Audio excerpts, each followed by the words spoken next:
I know for a fact that this is a topic that you hate addressing during interviews. You absolutely hate it. And if I could start with my own story, about probably 2-3 years ago, I was doing an interview with you at like BB King's or something, and we had just finished and we were packing up, and you were doing another interview. At my talking show? Yeah. Okay. Right before then.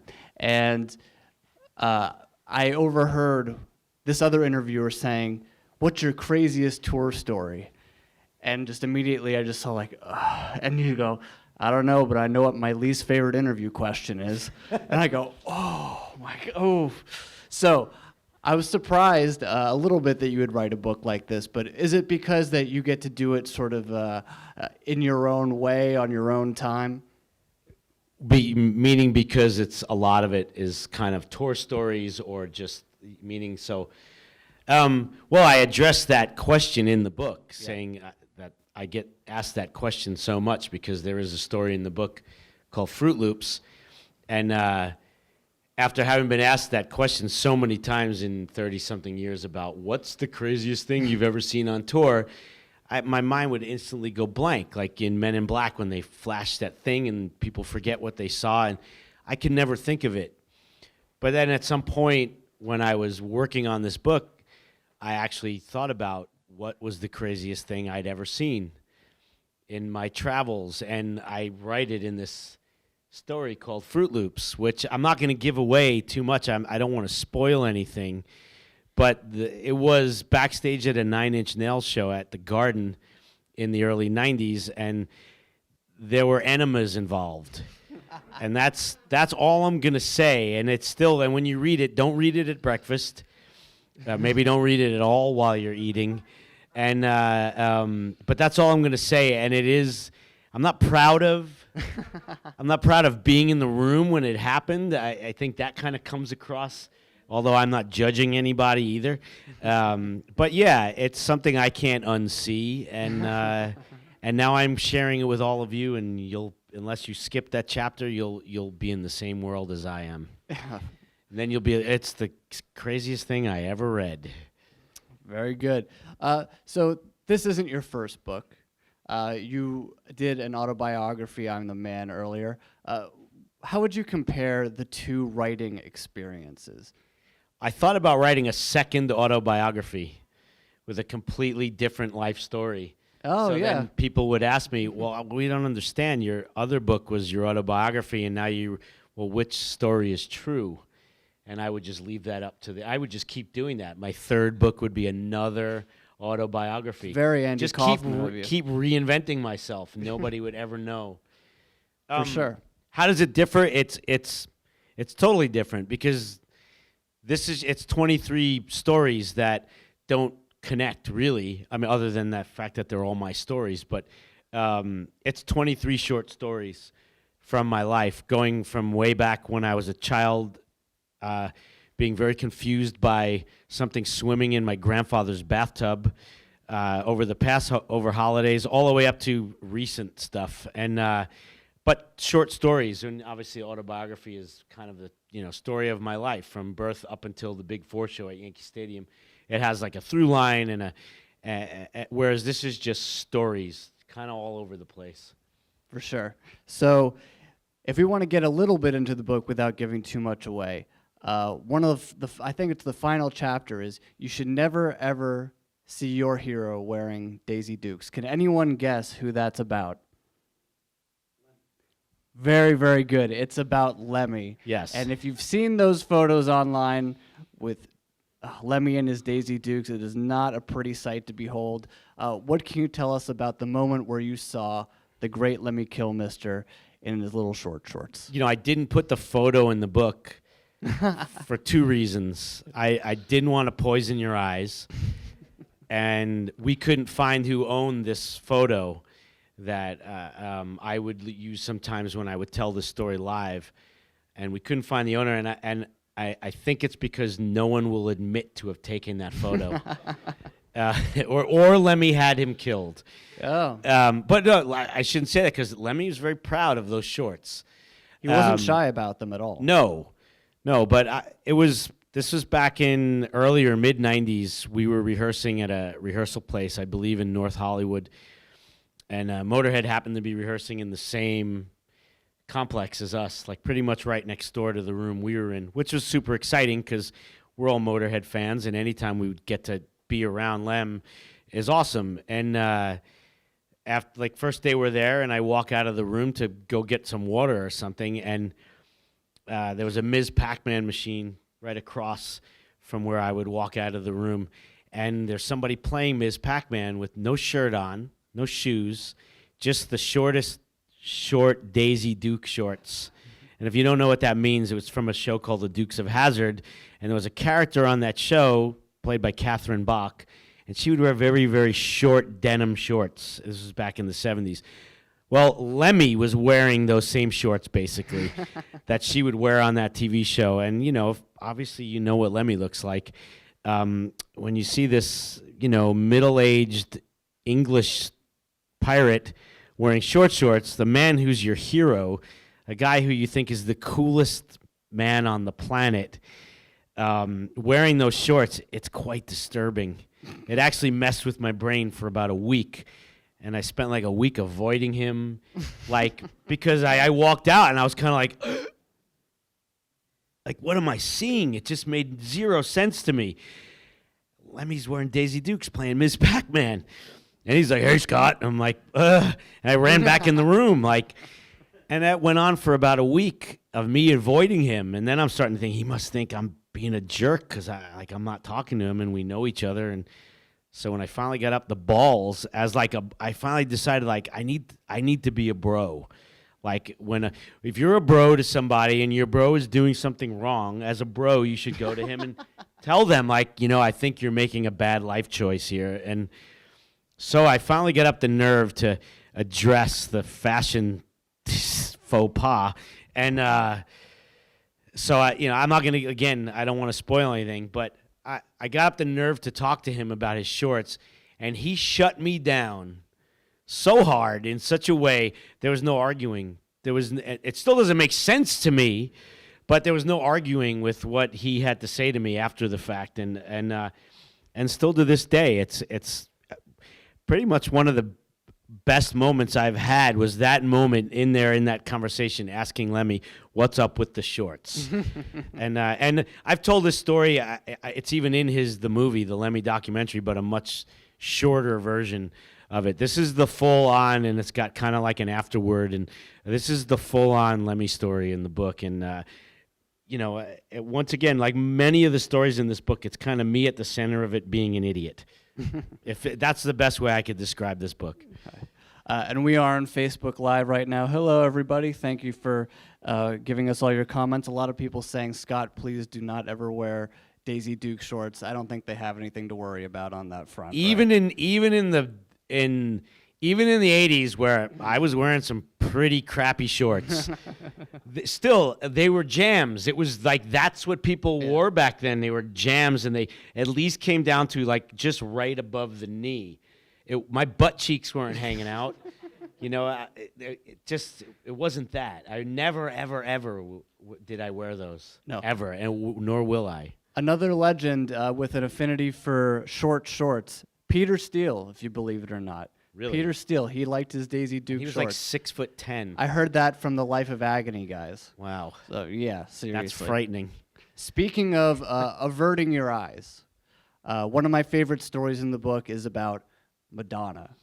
And the first time meeting Madonna and having to avert your eyes for a much more wonderful reason than the Lemmy story.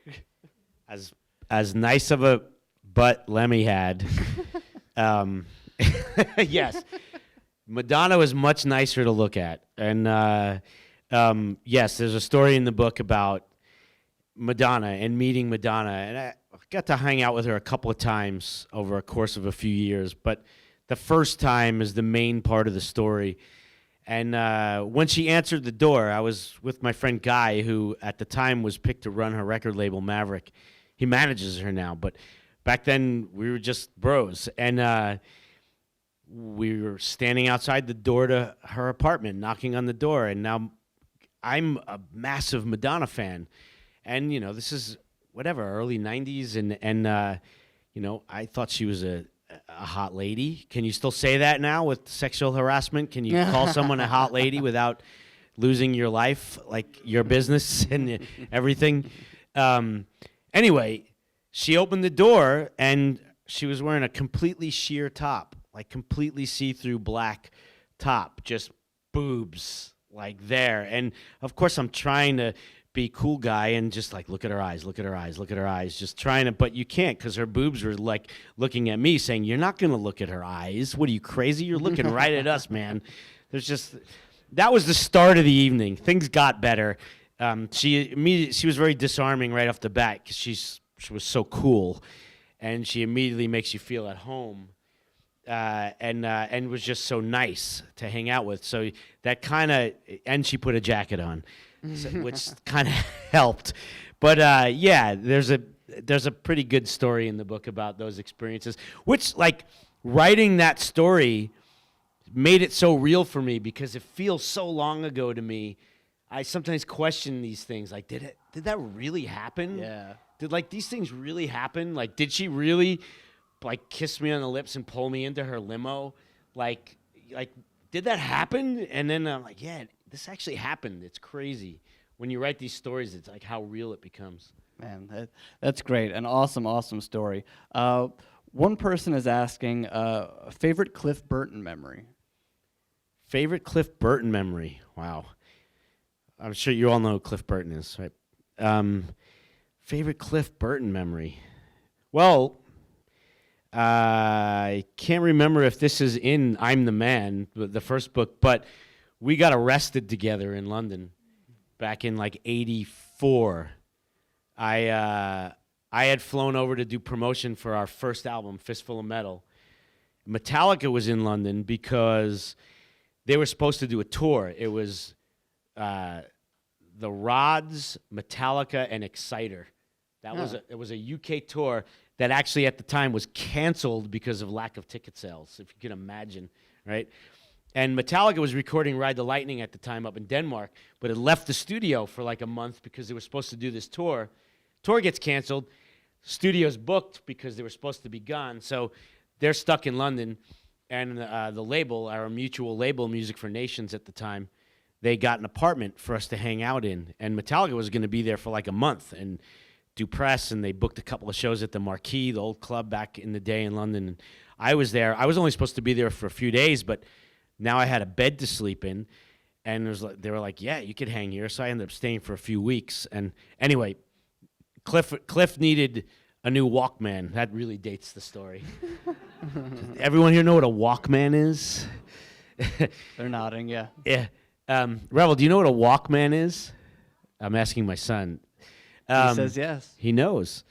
So yeah, Cliff needed a Walkman, so we leave the apartment. It was still cold out in London too. It was like early '84, and we're both in big winter coats, and we're down in a tube station heading to like Tottenham Court Road where he was going to buy a Walkman, and two police walk. I'll keep it short because the story's out there. But anyway, we get arrested. The cops think because we had long hair, we must be carrying drugs. And even though we said we're not, they were like, well, we could bring you in on suspicion. And I'm like, it's good to see that you obviously have nothing better to do. And that didn't help me being snarky. And we get taken in, and I get thrown into like this concrete cell with just a little tiny window in the door, stripped down to my underwear, and it's freezing cold. And I'm like sitting there for 6 hours thinking it's like Midnight Express. That's it. Like they're going to find. And I knew because Cliff had a whole bunch of weed back in the apartment.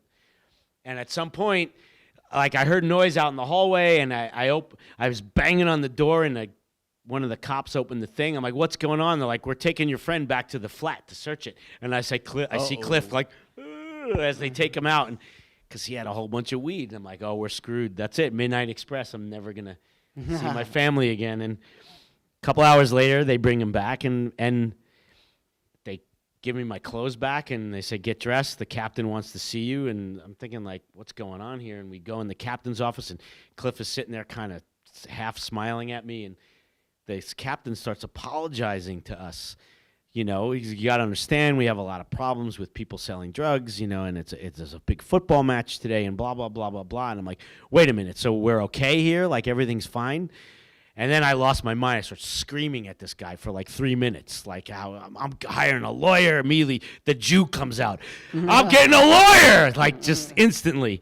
And Cliff's like kicking me, like, shut up, they're letting us go. And anyway, we finally leave, and I'm like, dude, what about the weed? Like, how?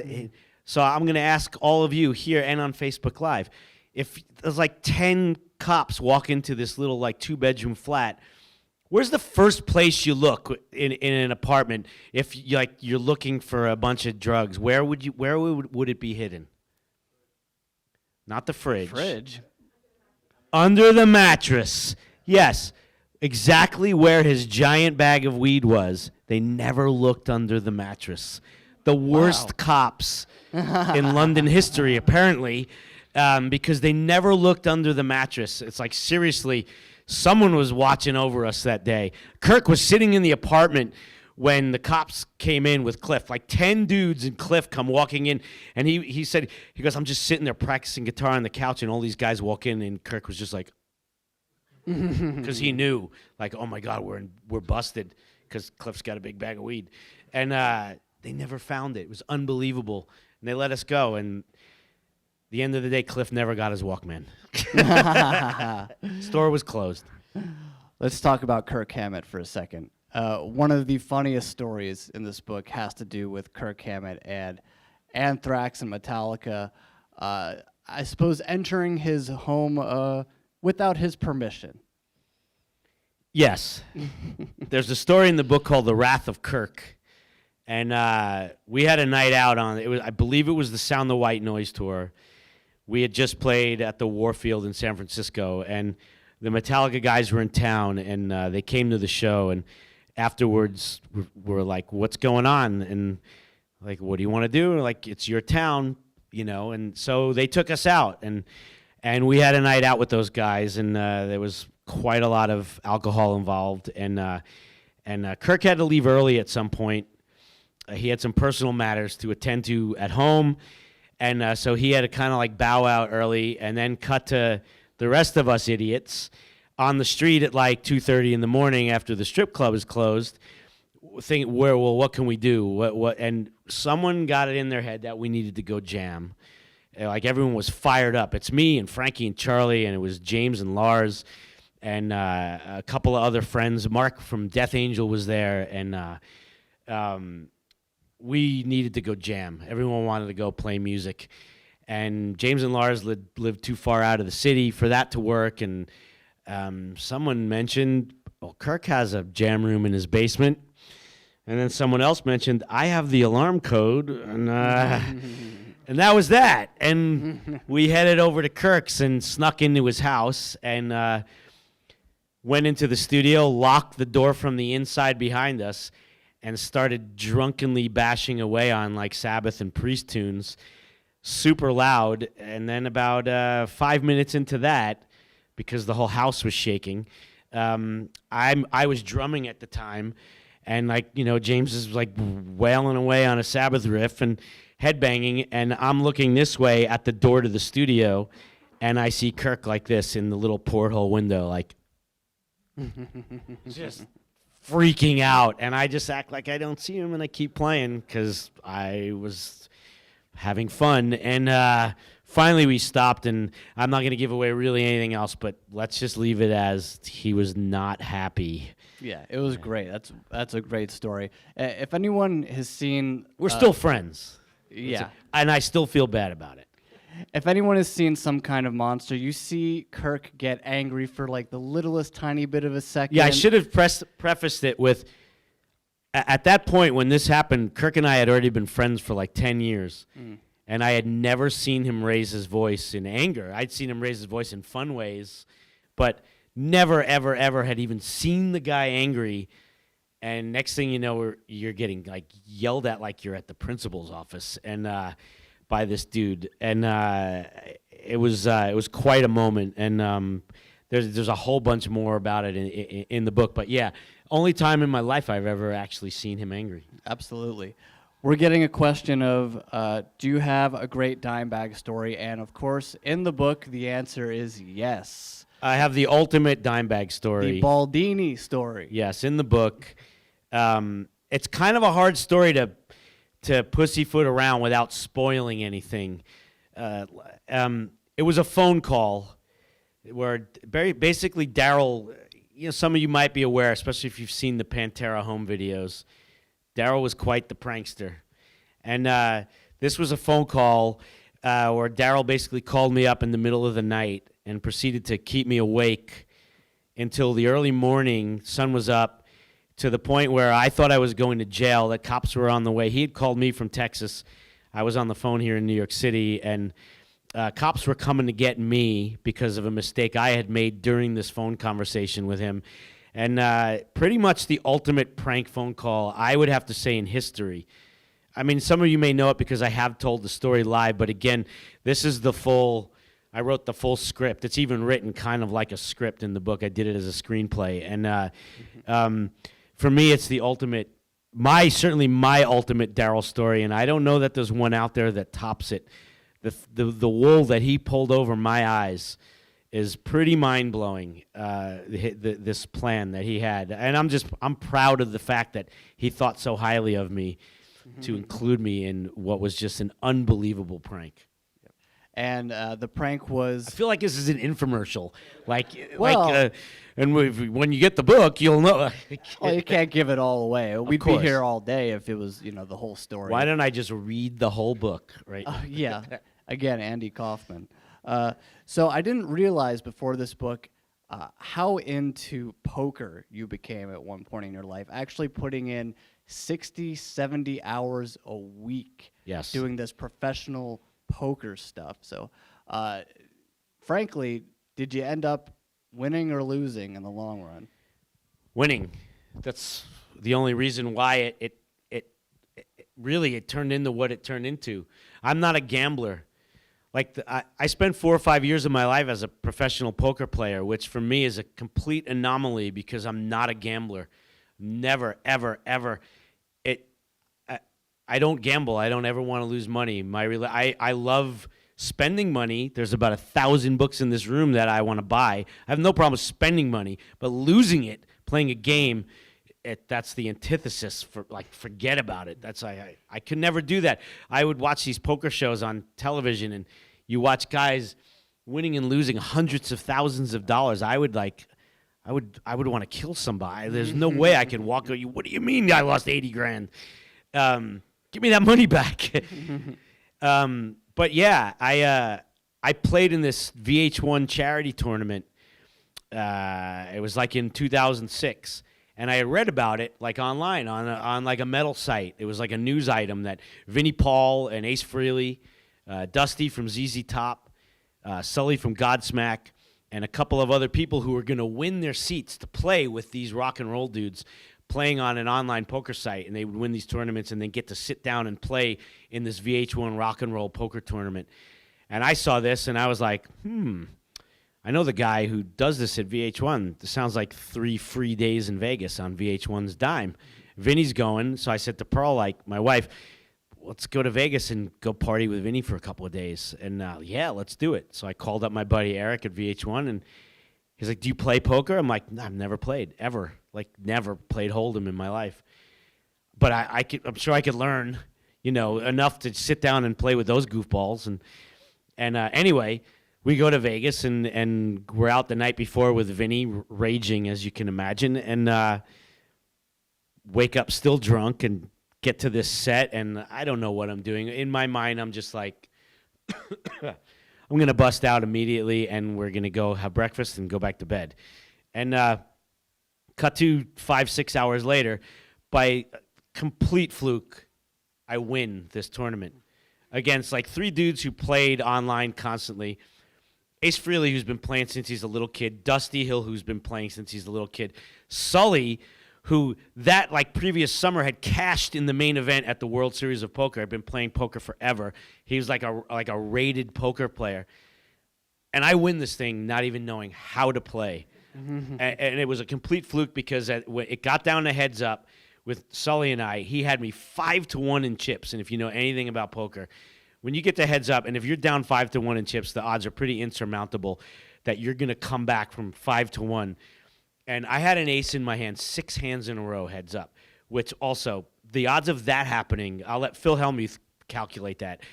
It's millions and millions, like, to 1 that you would have an ace 6 hands in a row. And I knew enough that I've got an ace, and with only 2 of us left, that's a really strong hand. And I was just super aggressive because I could tell that he thought I didn't know how to play, and he didn't know if I was bluffing or if I really had something. And I destroyed him over the course of these next 6 hands, and I won this thing. And a whole bunch of money went to charity, and I just sat there like, wow, that was amazing. I had this total adrenaline rush. And after the match, Phil Hellmuth, who was the Michael Jordan of poker, he came over to me. He was commentating, and he asked me, how often do you play? I was like, it's my first time. He's like, yeah, I could tell because your game's a mess.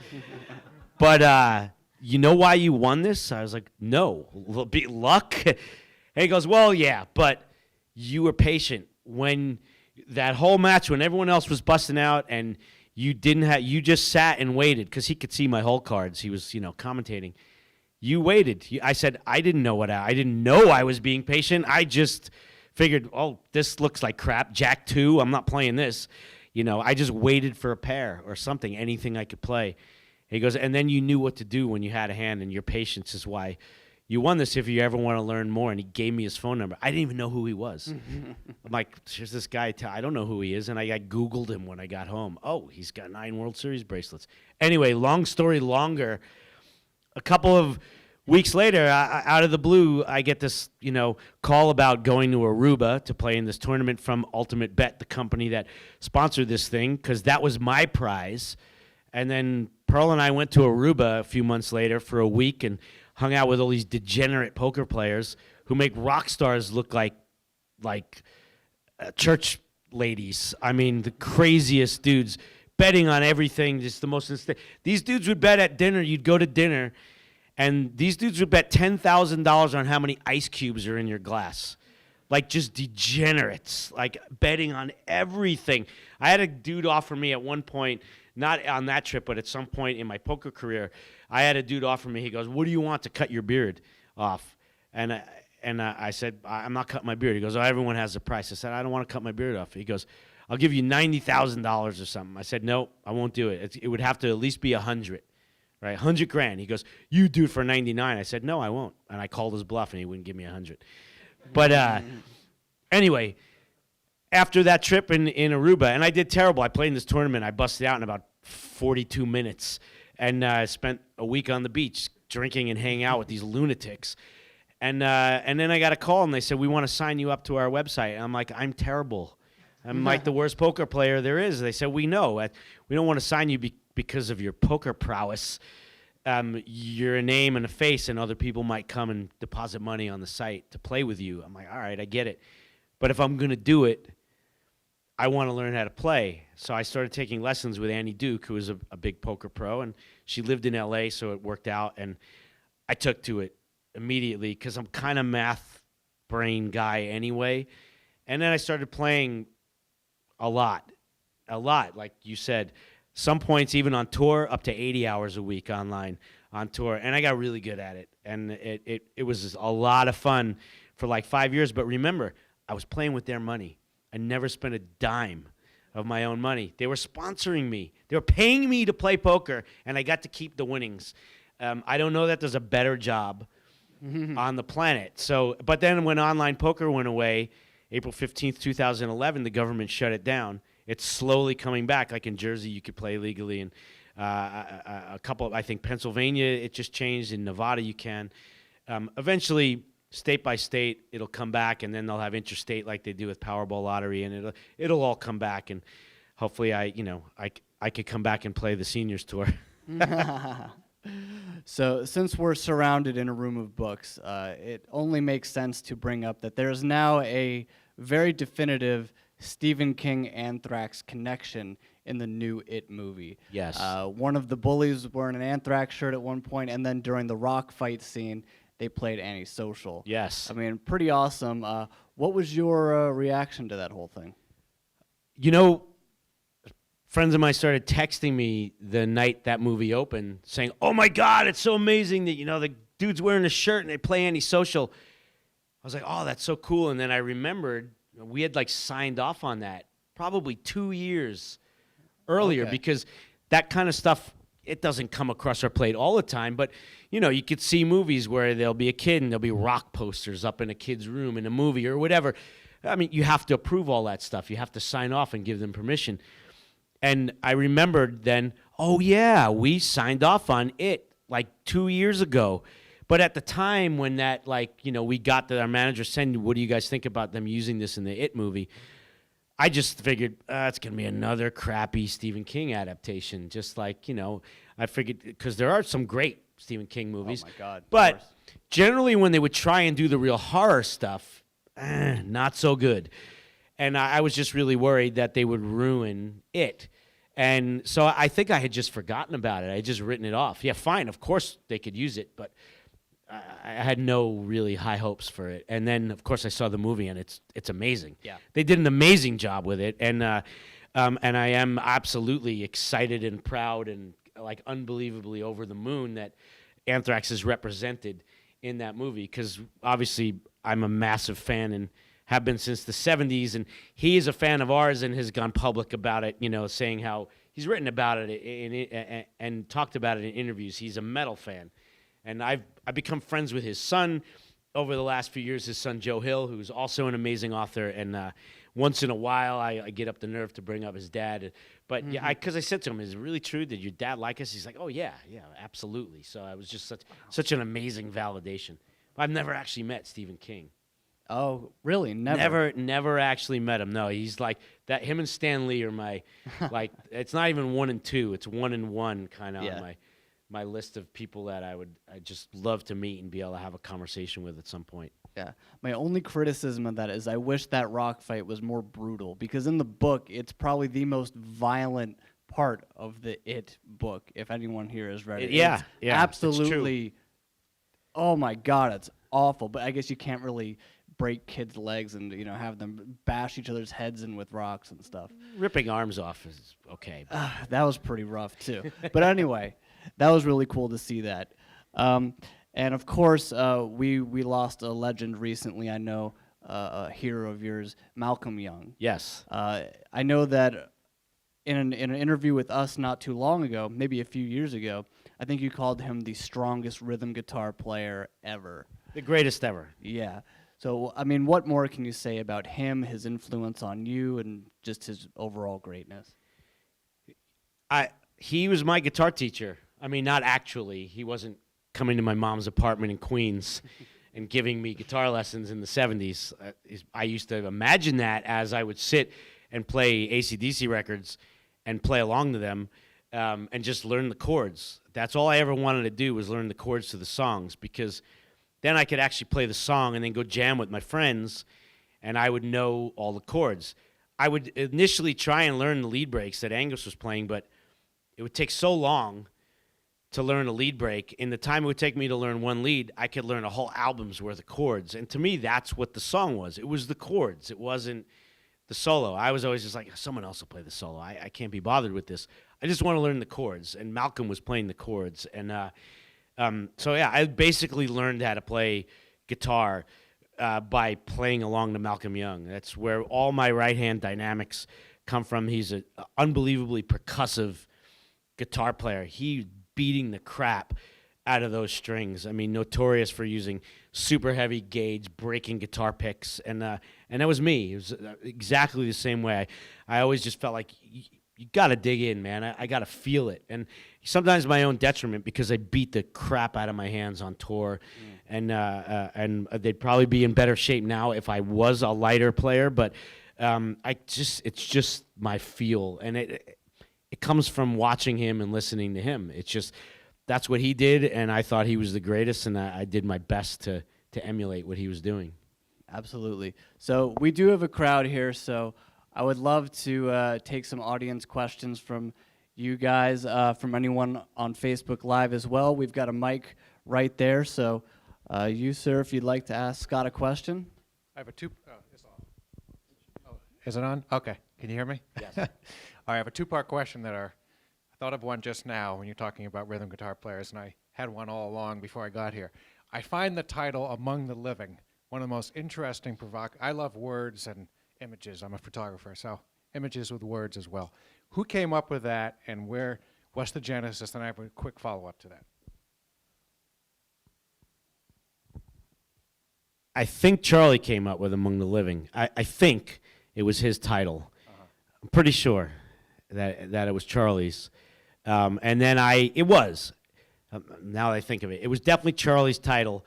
And then I connected that with The Stand. I immediately thought of Randall Flagg as being this, this evil among the living. Because what did I know at 23 other than comics and Stephen King and skateboarding and the Yankees and pizza? And I didn't know much at 23, so I did my best to write what I knew. And I knew a lot about that kind of stuff. And Among the Living for me just struck a chord. That's what that means to me. It means Randall Flagg, and that's what I'm going to write about. Yeah, it's an excellent title, actually. The other thing, I'm just talking, you talk about Malcolm Young and the strong. I play drums, like you were talking about doing. But when it comes to strength, I've gathered that Johnny Ramone, even though he was very primitive, he had the strongest probably also a big swing. Influence. It wasn't only Malcolm, obviously. But Johnny Ramone, absolutely. Big influence on me. Amazing rhythm player. Unbelievably fast, down picking. Obviously not the palm muted style that kind of, the bands from my generation started playing, because that's just what our sound was, that alternating quick palm mute, which Malcolm and Johnny, guys like that, weren't doing. But, Johnny's right hand was amazing. Ferocious. An amazing right hand. Yeah, also a massive, and they were from Queens. And also just, from Forest Hills. So even as a kid, I remember seeing the Ramones on the Sha Na Na TV show. That really kind of dates me. And then finding out they were from Forest Hills, and I was living in Bayside, and thinking well, those dudes from Forest Hills could get on TV, then I could get on TV. They made it seem so possible. Can I say one more thing? One more? All right. I saw the YouTube footage of you at Lemmy's funeral, which was very moving. We talk about Among the Living. Now we've got Among the Departed. Right. Because, of course, the main expression is amongst the dead. That's why I like the irony of it. It's the life side. Now we have your hero in his coffin. I'm wondering, it must have been extremely moving for you to be there. Can you talk anything about speaking there? It was hard. I was actually fine. It's weird. I actually felt fine. I felt very kind of okay, steady, not upset. I felt very okay. And then Rob Halford hugged me. And I get choked up even talking about it right now. But I saw Rob, and we just had this big hug, a solid 20-second hug with Rob, and I started crying, and I was I lost it, all my composure out the window after that. And then knowing that I had to get up and talk was oh my God, this is it was rough. It was rough keeping it together in that moment, because as much as everybody was celebrating Lemmy, because the last thing that dude ever would want is anyone shedding a tear over him. He'd just been I'm going to the Rainbow. You stay here and cry.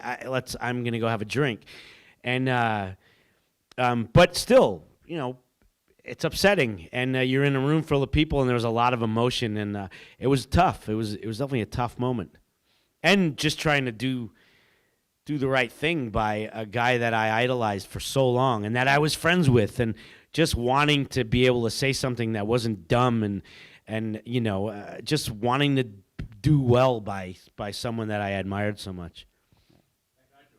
Thank you. Yeah, I was honored to be there. My son has a question. Do you want to cut a promo on Chris Jericho? What do you want to ask, buddy?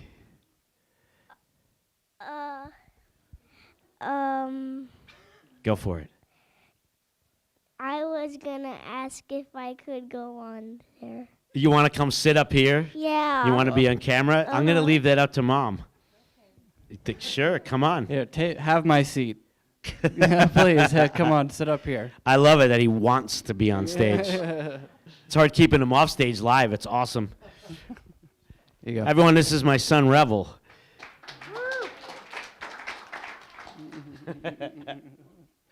Got another one over here. Hi.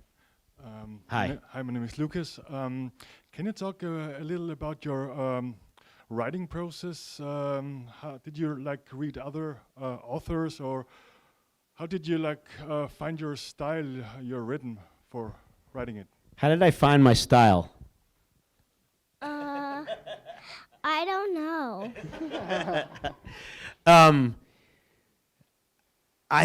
It's actually kind of the answer to my question. When I started working on the first book, which I didn't even know was going to be a book, on I'm the Man, I initially was just writing out stories because I would go out and do those talking shows, and I felt like I needed to write them out first because writing out a story kind of really got it in my brain and kind of cemented it in there. And then once I would write it out, I wouldn't forget it. And it just helps me memorize stuff. And at some point when I had about 100 pages written, at that point I realized I had a book. Because I'd been asked to do a book for years and I always said no because I was afraid of the work. Because I knew if I took someone's money, then I actually would have to do the work. And I really felt like I don't really know how to do this and it's going to be a ton of work and I'm going to have to give them their money back. And but when I had about 100 pages written, I realized I've got a book here. I don't know how to make it into a book, but I've got a lot of the work done. And it just kind of came out of that. It came out of me writing stories out as best I could in the way that I would want to tell them. Because I could sit in front of a room, whether it's 2 friends in a bar or 1,000 people in a theater, and I'll tell the shit out of a story because you've got all the physical dynamics of being on stage and movement and you've facial expressions and vocal dynamics. And I could tell a story really well, and that came super natural to me, being able to do that. But when you're writing a story, I could write it down exactly how I tell it live, but all of those dynamics can go away. You then need to figure out, how do I write it and get it across the same way and be able to get all those dynamics in just using words and sentence structure and syllables, maybe sometimes capital letters or like a secret weapon.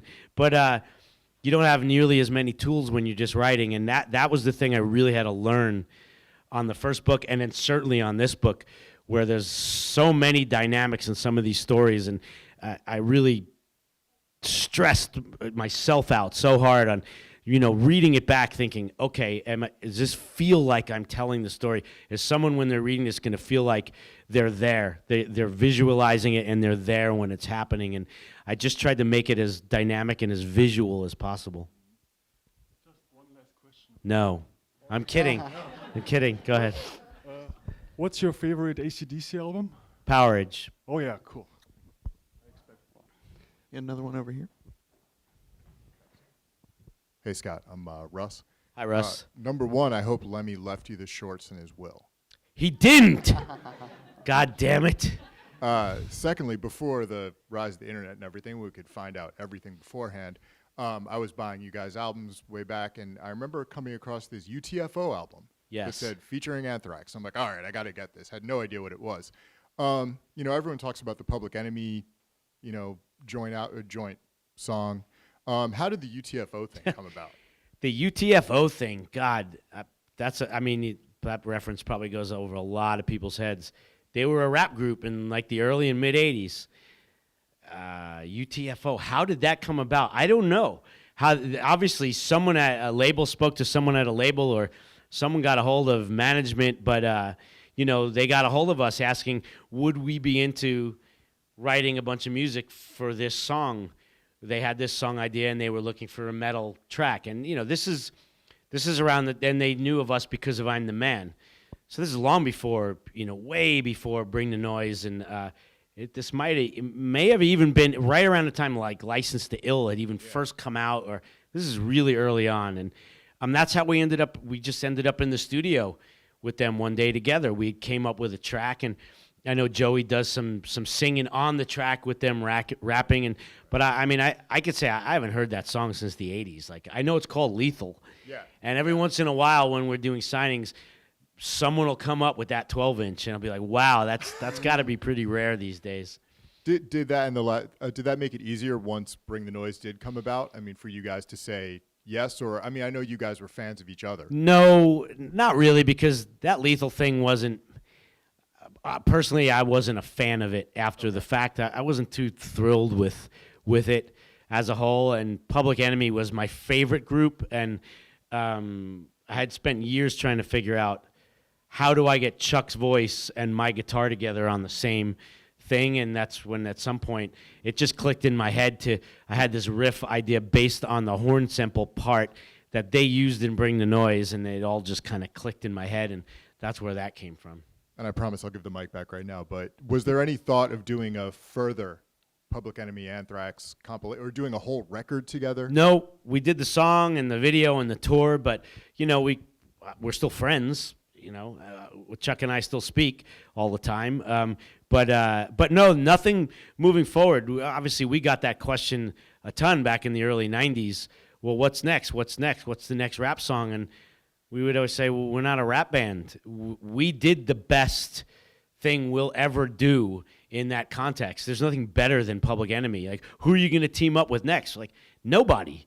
Public Enemy's the best. Like, it's not going to happen again. And, we weren't a rap group, so there weren't any more ideas. And another one back here. Hi, I'm Pete. Hi. I saw Anthrax open for Dio.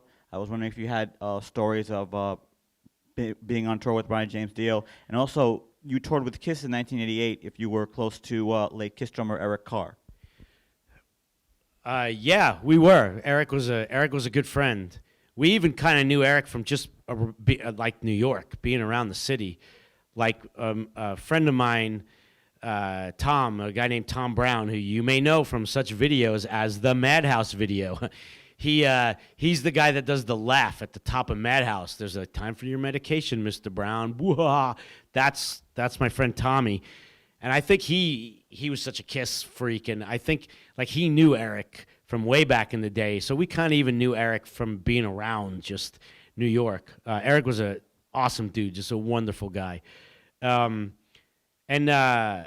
Dio, yeah, I mean, what could you say? I saw the Anthrax Instagram posted a photo of Joey and Ronnie together from Castle Donington, 1987 today. And that was just one of those unbelievable moments.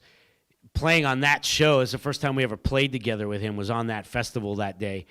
And I walked up to him backstage and introduced myself, knowing that I had met him 5 years earlier backstage on Mob Rules at the Meadowlands. A friend of mine knew him, told me he knew him. I didn't believe him.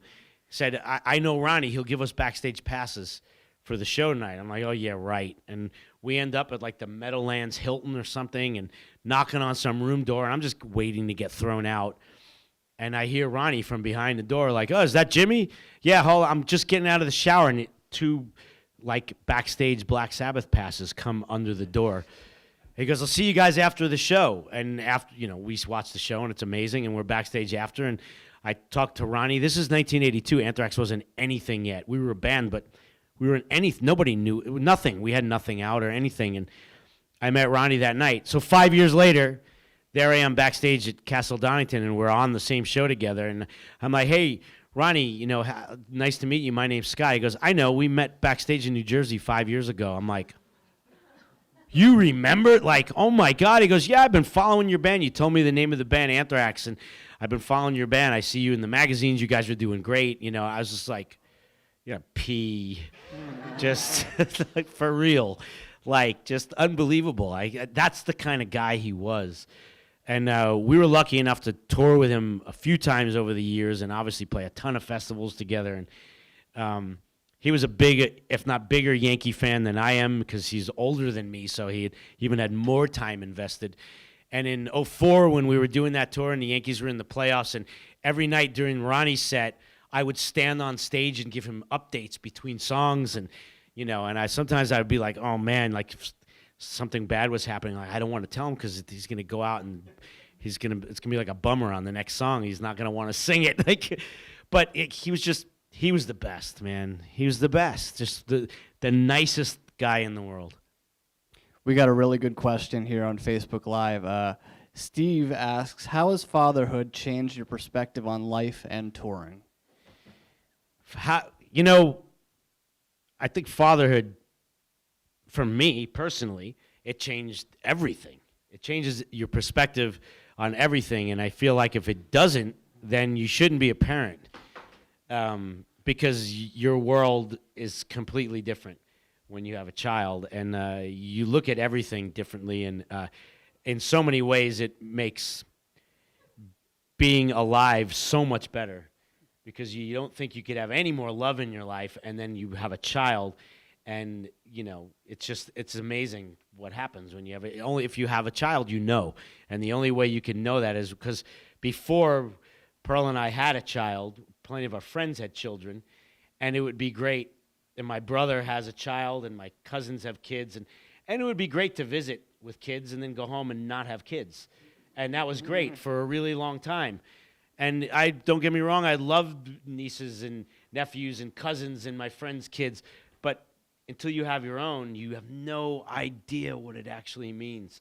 Like this thing that opens up in your heart and your soul, and it changes everything. And that's all the good stuff. On the other side of it, it also makes the planet, which, as much of an optimist as I am in general in life, the world is generally, there's a lot of things to be scared of on this planet. The world can be a scary place in a lot of ways, certainly in the last 15 years. And having a child amplifies all of that as well, because you have a child to protect and a child to worry about. And people always say, well, how could you still write angry lyrics for a metal band when you get older? You're in your 50s now. How could you still be angry? I'm like, have a child and watch the news. And then tell me you're not angry. It's like, it's so much easier to be angry now about things. Granted, that's kept in a little box that I use when I need it. I'm not some crazy lunatic walking around the streets screaming about the government. I keep that in a little box, and I get to get that out of me, being in a band and being able to write and play shows. It's kind of a really great balance. Awesome. I think that's a great note to end on here. Is there another question You back take one there? more in the middle. Let's do one more then. Okay, hi, my name is Nadia. I'm from Kuwait. Hi. I have two questions. One, have you ever considered playing in the Middle East? Yes. Have you played before? No. Well, we played Israel. We played Tel Aviv. That's the only place we've had a promoter bring us. I know there used to be a festival in Dubai called, I think, the Desert Rock Festival. They did for a few years. And we thought we were going to get to do that, and then the year we were going to go do it, they had ended up canceling that festival and stopped doing it. So we haven't been anywhere else. I would love to. I would love to go anywhere we haven't been yet. Certainly where we know there are fans, because we play festivals in Europe like every summer, and I can't tell you how many people I meet from the Middle East who go to Europe just to go to rock festivals. So it would be awesome to get to go to places like that we haven't been yet. Well, my second question is, I was just at your interview at the Build Studios, and you mentioned that you're a big horror movie fan. Yes. And you also just mentioned you're really close friends with Kirk Hammett, who also happens to be a really big horror movie fan. I wanted to know if you got to see his huge memorabilia collection before. Yeah, I've been in his house many times, so I've gotten to not only see it but play with it. Like get to actually touch and play with things, and it's very impressive. He's got an amazing collection of stuff. I believe, isn't it some of it on display somewhere in Massachusetts right now, in Salem or something? And he put out that book, the Too Much Horror Business book, and he's got an incredible collection. That's what I'm talking about with not minding spending money. I don't have a collection like that, but I have a pretty amazing collection of first edition and limited edition Stephen King books, things like that for me mean everything. We were just threatened by the fires in California, and people always ask, obviously besides us humans, what do you put in the car? The next things where I had all my guitars in the house taken to the storage place, and I packed my books. That was it. That was the next thing, besides like our fire insurance and passports. I packed up all my books because to me, that's like, I can't let these burn, you know? But yeah, his collection's amazing. All right. Thank you all so much for coming out. Scott's going to sign your books now. Thanks to everyone who watched online. Give it up for Scotty and everybody. Cheers, thank you.